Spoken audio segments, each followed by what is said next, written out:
일부에서 국민의힘 얘기 듣고 왔고요. 이번엔 민주당으로 가보겠습니다. 최근에 윤석열 후보를 둘러싼 이슈, 적폐 수사 발언, 사법개혁 공약, 신천지 개입 의혹까지 모두 이분이랑 직간접적으로 얽혀 있죠.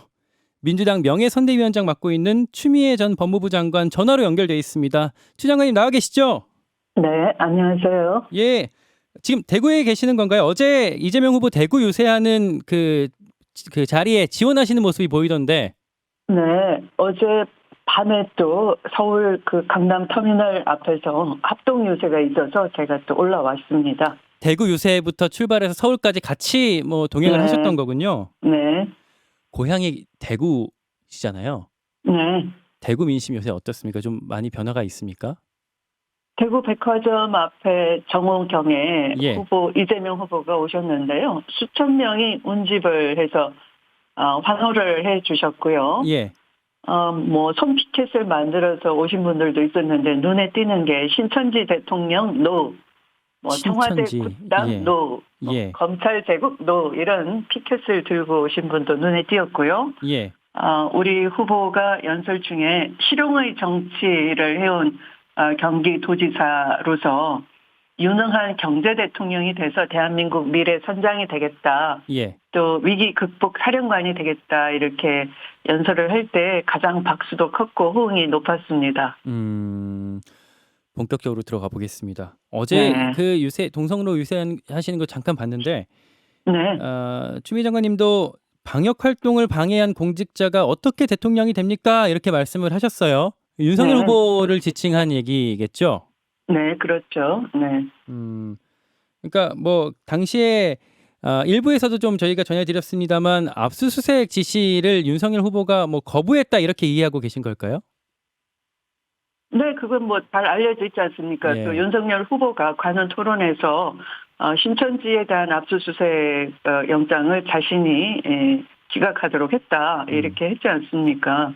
근데 자랑을 했죠. 네. 윤석열 후보는 근데 이게 네. 복지부가 당시에 강제 수사는 좀 미뤄달라고 해서 그랬던 거다. 뭐 건진법사가 개입했거나 뭐 그런 문제는 아니다라고 이제 저기 지난주 토론회에서 이제 설명을 하기도 했거든요.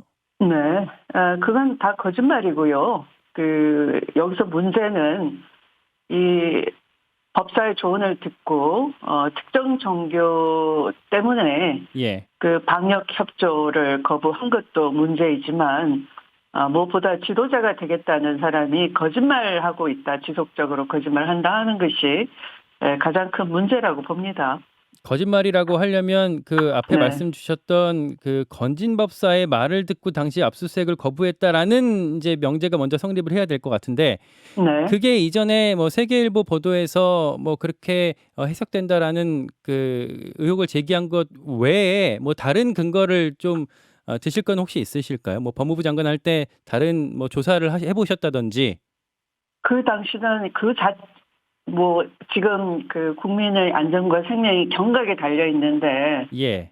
검찰총장하고 시비를 벌린다라고 할 정도로 무슨 여유가 있고 하는 그런 상황이 아니잖아요. 예. 네, 그래서 그 근거를 대라 하는 것은, 오히려 윤석열 후보 측에서 왜 그 당시에 그 앞뒤가 다른 모순된 행동을 했느냐 하는 해명이 먼저 필요할 것 같아요. 그 세계일보는 그런 취재를 통해서 보도를 했지 않습니까? 예. 이만희 총재도 하나의 영맹이니까 대통령 되려면 손에 직접 피를 묻히지 말고 부드럽게 해라 했다는 것이고요. 예. 그 2월 27일 날 검찰총장 윤석열 총장 스스로가 이 방역 방해에 대해서는 구속 수사를 지시를 내립니다. 예. 그런데 그 다음 날 저도 2차 이제 그 관련 업무 협조 지시를 내리는데요. 그것은 방역 저해 행위에 대해서는 미리 그 고발이 없더라도 선제적으로 압수수색을 한다는 등 강제 수사를 해서 적극 방역에 협조를 해라라는 지시를 일선에 내렸죠. 예.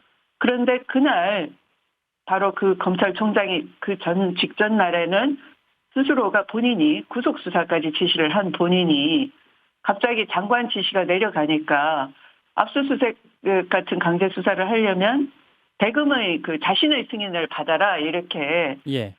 그 장관 지시를 역지시하는 그런 지시를 내리는 거죠. 그리고 실제 그 다음 날과 3월 4일 날 두 차례에 걸쳐서 대구지검에서 신천지가 있는 그 대구지검에서요. 예. 경찰이 영장 청구한 것을 검찰이 반려를 해버리는 거죠. 네. 근데 뭐 결과적으로 윤석열 후보는 당시에 압수수색보다는 좀 더 뭐 광범위한 범위로 신천지 서버를 다 이렇게 대검에 넘겼다 이렇게 좀 설명을 했거든요. 그 자체가 요것도 거짓말이에요. 그래요? 왜냐하면 예. 그것은 그 포렌식 할 자료는 예. 바로 이재명 경기지사가 과천본부에 가서 가지고 나온 것이고 행정조사를 신천지 통해서 과천본부요. 예. 네네. 그런데 제가 이 대구에서 말을 그 문제가 있었다라는 것은 대구는 이미 31번 확진자가 발생해서 예. 신천지 예배를 두 차례나 참석을 했다고 하고 또 신천지 대구교회가 제출한 그 명단에 대해서 한 2,000명 가량이 누락됐다라고 대구시장이 고발을 했거든요. 예.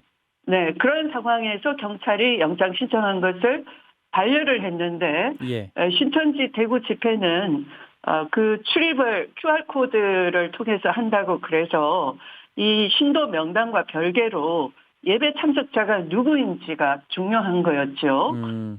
더군다나 그 당시에는 뭐 교인 반발 때문에 그런다는데 교인 반발이라는 건 그런 종교 탄압이라든지 하는 정치적 반발인 거잖아요. 예. 그런데 보다 더 중요한 것은 그 당시에 신천지 교인이 누군지도 모르고 마구 돌아다닌다는 거예요. 그것이 방역의 가장 큰 문제이니까 이 예배를 누가 참석했는지를 빨리 파악하는 게 중요했었는데 그 QR코드 확보를 못하게 돼버린 거죠. 역시 그 대구지검이 예. 영장을 두 차례나 반려해버림으로써 그리고 이제 그 예배했을 때로부터 한 보름이 지나면 그 QR 자료도 자동 삭제가 된다고 그러니까 사실 그 후에 압수수색을 해봐도 큰 의미가 없는 것이죠. 예. 일단 알겠고요. 네. 윤석열 후보 사법개혁 공약에 대해서도 아마 할 말이 많으실 것 같습니다. 그러니까 뭐 네. 법무부 장관 수사지휘권을 폐지하겠다. 뭐 이게 장관이랑 예전에 뭐 부딪혔던 것들을 기억하시는 분들이 많더라고요. 네. 어떻게 좀 보십니까? 폐지 방안에 대해서? 좀 어처구니가 없지 않습니까? 그 수사 지휘권을 폐지하겠다라는 공약을 예. 꺼낼 필요도 없이 이 수사권 자체를 폐지하면 다른 나라는 검사 수사권을 가지고 있지 않습니다. 직접 수사권을 가지고 있지 않아요. 그러니까 검사의 직접 수사권을 폐지하면 문제가 되는 장관의 수사 지휘권도 자동으로 폐지가 되는 것이죠. 왜 장관이 지휘 감독권 행사를 하느냐 하면 이 주권재민 원칙에 따라서 국민이 대통령을 직접 선출을 하지 않습니까? 예. 그런데 검찰총장은 선출되지 않는 권력인데요. 예. 그런데 수사와 기소권을 남용하면 바로 국민이 인권 침해를 당하는 거죠. 그래서 이 국민이 직접 선출한 대통령이 법무부 장관을 임명을 하고 인사 예산을 통해서 또 지휘 감독권을 통해서 통제를 하는데 그것을 민주적 통제라고 하는 겁니다. 그게 없다면 무소불위의 검찰권을 어느 누구도 건드리지를 못하잖아요. 더군다나 우리나라 검사처럼 정보, 수사, 기소, 영장 청구권 이걸 가지고 있는 이 무소불위의 검찰에 대해서 장관이 민주적 통제도 하지 못한다. 장관 지휘도 안 받겠다. 그러면 어느 나라에도 없는 검찰 독재가 완성되는 거죠. 그 피해는 고스란히 국민한테 가는 것이고 주권재민을 위협하고 헌법을 파괴하는 것이죠. 아까 일부에서 원희룡 정책본부장이 뭐라고 얘기했냐면 요거 네. 별도로 검찰청 예산을 별도로 독립하는 것과 관련해서 네. 이런 방식을 통해서 오히려 국회의 어떤 견제권을 더 줄 수 있는 것 아니냐라고 얘기를 했어요. 실제로 그렇게 간다고 보실까요?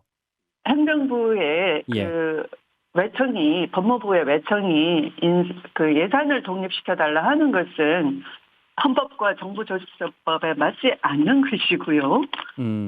또 국회가 통제한다 그러지만 실제로도 지금도 국회가 통제할 수가 없게 돼 있어요. 지난번 보셨지만 무려 145억의 특활비를 영수증 없이 쓰고요. 예. 또 법원이 그것을 정보 공개 청구에 따라서 공개하라라고 판결을 내려도 여기에 그 법원의 판단에 불복을 하고 계속 항소를 하고 있지 않습니까? 그러니까 국회도 통제할 수가 없어요. 지금도 통제할 수가 없는데 뭐 나중 가면 이 검찰 권력이 탄생이 되면 다 이렇게 별건 수사 탈탈 털면 정치인 중에 자유로울 정치인도 없을 것이고요. 예. 어느 누가 국회의원이 이 검찰 예산을 보자고 하겠습니까? 두려워서 못할 수 있다라는 말씀이신 거죠. 네. 김현정의 뉴스쇼 추미애 민주당 명예선대위원장 입장 듣고 있습니다. 그런가 하면 지난주에 있었던 그 문재인 정부 적폐청산 수사 발언, 그러니까 윤석열 후보가 했던 발언의 파장으로 이번 주 여론조사에서 두 후보 간에 좀 지지율이 변동이 있었다라고 좀 해석이 되기도 하는데요. 어떻게 네. 보셨습니까? 우리 국민들께서 상당히 저는 잘 알고 있다. 우리의 역사가 어떻게 걸어왔는지. 예. 만약에 그런 적폐 수사를 한다 그러면 윤석열 후보 스스로가 자기 부정을 하는 것이거든요.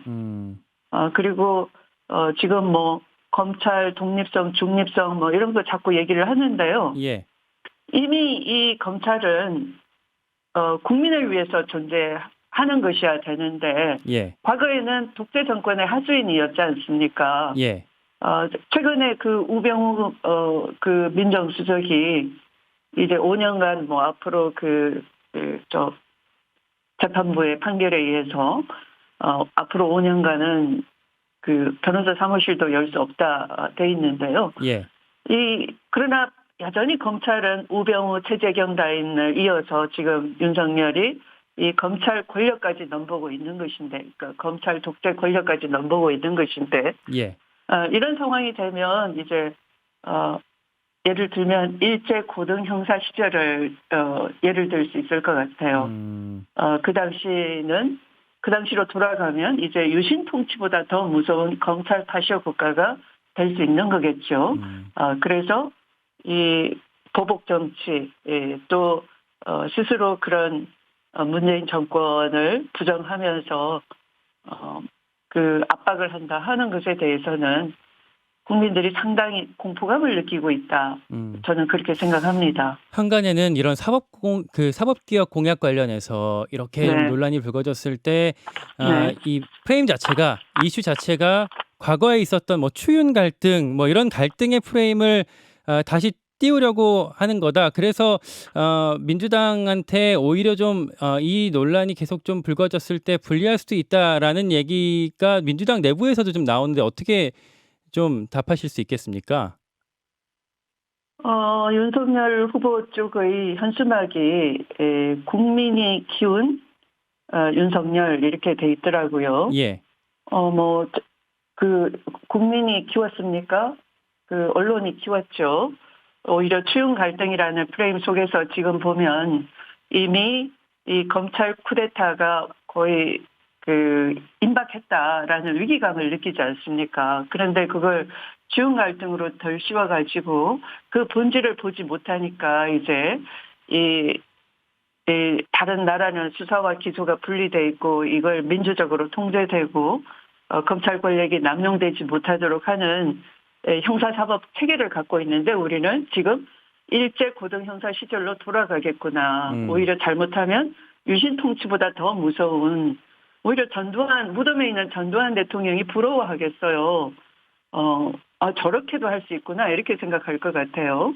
뭐 그런 정도인데 그것을 지금 그 본질을 보지 못하고 지금도 국민이 키웠다라고 하는데 거기에 추윤 갈등 때문에 무서워서 아무도 뭐 입도 못 열고 비판도 안 한다라고 한다면 그건 그냥 비겁한 거죠. 누군가는 꼭 소리를 내야 할 상황이라고 말씀하신 걸로 이해를 하겠습니다. 오늘 하고 예. 네, 언론도 가만히 계시면 안 될 것 같습니다. 역시 알겠습니다. 예. 언론의 피해도 만만치 않을 것 같습니다. 네, 오늘 여기까지 네. 말씀 듣겠습니다. 네. 민주당 추미애 전 장관, 명예선대위원장 함께 했습니다. 고맙습니다. 네. 김현정의 뉴스쇼는 청취자 여러분의 참여로 이루어집니다. 트위터, 페이스북, 레인보우 게시판, 그리고 단문 50원, 장문 100원의 유료 문자 샵 1212, 우물정 1212 통해 참여하실 수 있습니다. 김현정의 뉴스쇼, 여러분과 함께 만듭니다.